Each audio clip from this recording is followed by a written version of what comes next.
Sa iba pang balita, kasabay ng pinalakas na kampanya ng Administrasyong Duterte laban sa ilegal na droga, magpapalabas ng kautusan ang palasyo na naglalayong isailalim sa investigasyon ang mga alkalde at mga opisyal ng barangay sa mga lugar na may mga na-monitor na operasyon ng ilegal na droga.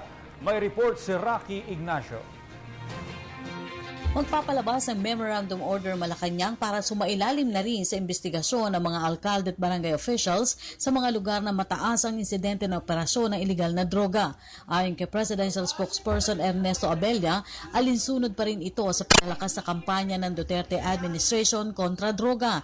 Inihahanda na rin ang Regional Rehabilitation Centers dahil na rin sa pagsuko sa pulisya ng mga drug users at pushers kung saan libo-libo na ang sumuko bago pa man maupo sa pwesto si Pangulong Rodrigo Duterte. Regarding the campaign versus illegal drugs, there are plans to set up regional rehabilitation centers for rehabilitation of drug users.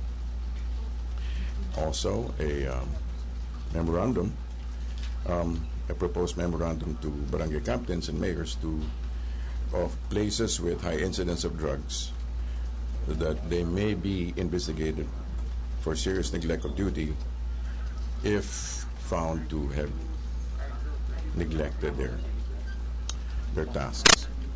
Samantala, ipinagtanggol rin ni Abella ang naging pahayag ni Solicitor General Jose Calida na ituring na isa o manong arugante kaugnay na isinulong na investigasyon ni Senator Laila de Lima sa serya ng pamamaslang sa mga pinaniniwalaang sangkot sa ilegal na droga.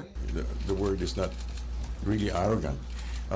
I believe the Solgen is simply exercising his right, his duty as Solicitor General and lawyer for the government of the Philippines to make sure that all things are processed properly and the police come under his purview.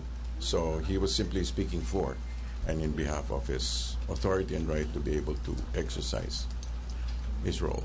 Pinaliwanag na rin ni Abella na mahigpit ang direktiba sa PNP na huwag abusuhin ang kanilang tungkulin kaugnay ng kampanya kontra ilegal na droga. Sa report ng PNP, umabot na sa mahigit 100 ang napaslang na drug suspects sa loob ng 3 buwan. This being a situation right now, continually they're being reminded that everything must go through due process. There must be regularity in the carrying out of their efforts. Rocky Ignacio para sa PTV News. Ako po si Cathy San Gabriel. Subscribe na sa PTV YouTube channel. I-click lang po ang subscribe button.